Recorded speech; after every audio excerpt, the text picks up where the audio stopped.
but Steve, you as a former LDS, I think that there's something that's reproducible right there. By the way, just side note, and then I'll let Clark let me go dark here again.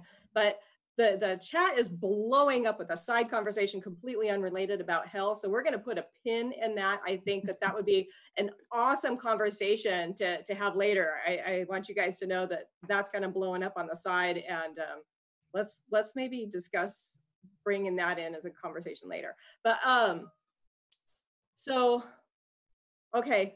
I lost my train of thought. Say something brilliant, Fuzz. Quick, save me. Well, I was just going to say, we've all experienced hell. It's called Facebook. No.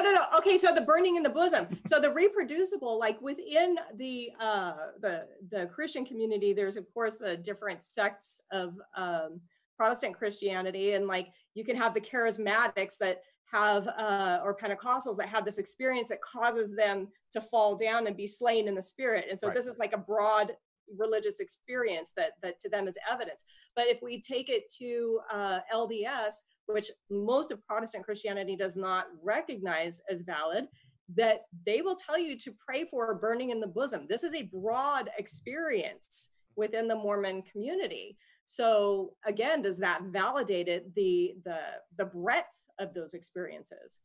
And then Clark, you can turn me off.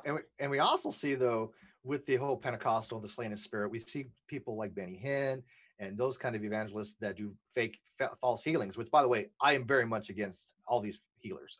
I'm sorry. I think they're all quacks. I think they're all con men. I think they should be charged in cases where they tell people to, get rid of their medicine and just, believe on faith. And then they tell people, well, when they obviously their symptoms come back because they're in some kind of, endorphin euphoria or something, that they're like, oh, well, you just didn't believe hard enough. It to me is an outright scam. But I will go on record to say, if there are such a things as actual healings, I don't believe in a God that would exist that makes them so grandiose. Now, granted, he supposedly did in the Bible, but maybe that was just, just to kind of show his abilities.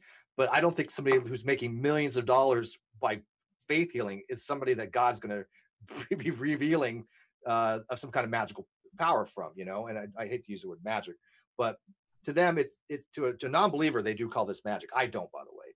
I think that whole thing about calling it magic or calling it sky daddy, which I think we're going to get into it in another slight episode coming up, is a bad way of looking at it. And so, yeah, I think that these experiences we can show have natural causations to them. People just getting, in the moment, or they're just experiencing what they think they're supposed to experience, and they go through the motions. We know this does happen.